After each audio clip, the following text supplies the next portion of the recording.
Okay. No. That's great. Okay, so you know what we're doing. You know who we're talking to. Hopefully that audience will grow over time, and people will interact with this project for a long time to come. What lesson or piece of advice from your life as an entrepreneur and an organizer in a community could you share with anyone who might see this? Definitely, I think just being really goal-oriented, get an idea of what you want and don't stop going for it. It's so easy to get distracted. We struggle with this all the time here in the East Bay because there's so many fun and worthwhile projects and directions to go with this, and it's kind of fun to talk about it so you have a big picture idea.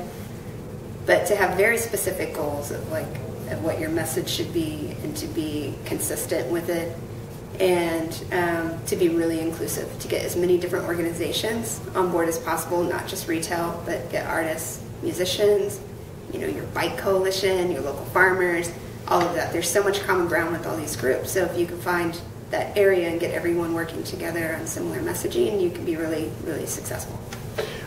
I'd like for you, I lied, surprise. So I'd like for you to, in 1 minute, tell the folks who might be watching this about your campaign from last Christmas.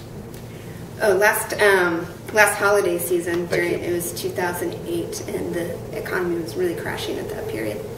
And I think I came up with the idea just one Sunday night to do a Make the Pledge campaign here in Berkeley and Oakland to get our readers of the newspaper to pledge to spend at least $100 more that holiday season at local independent businesses versus out-of-town owned chains, and used the market research behind that showed how much that would stimulate our local economy.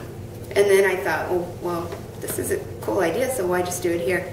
So I emailed out to my network of independent weeklies across the country, and within a week and a half, I think we had 80 newspapers all across the country doing the exact same campaign. And in total, if all of our readers shifted just $100 from chains to local independents, we would have about a $3 billion positive economic impact across the United States. So that was the campaign, and we rolled it out last holiday season in 2 weeks.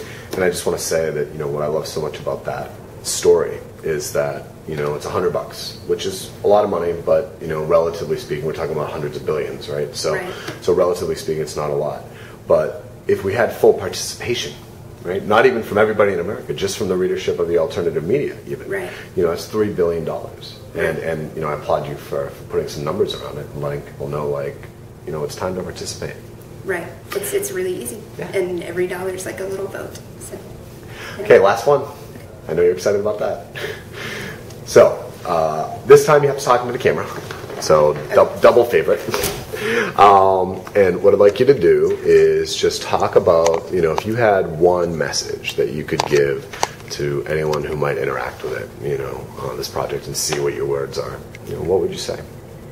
To anyone that's just watching, following on your website? So anyone that might interact with it. So who knows, right? There are people who are following it live right now. There are people who are going to interact with it over the next month. Maybe someone will see it 2 years from now. I don't know.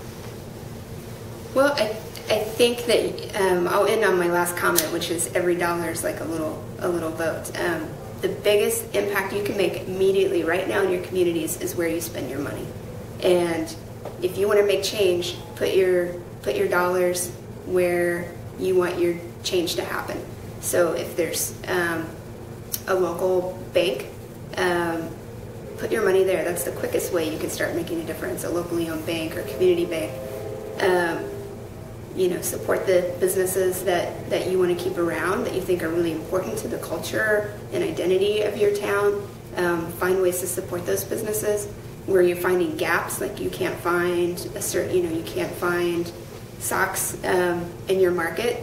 Work with groups that can do studies to see what other needs there are, needs assessment, and help entrepreneurs start those businesses in your town. It's really not that hard to take control and start making some positive changes right away.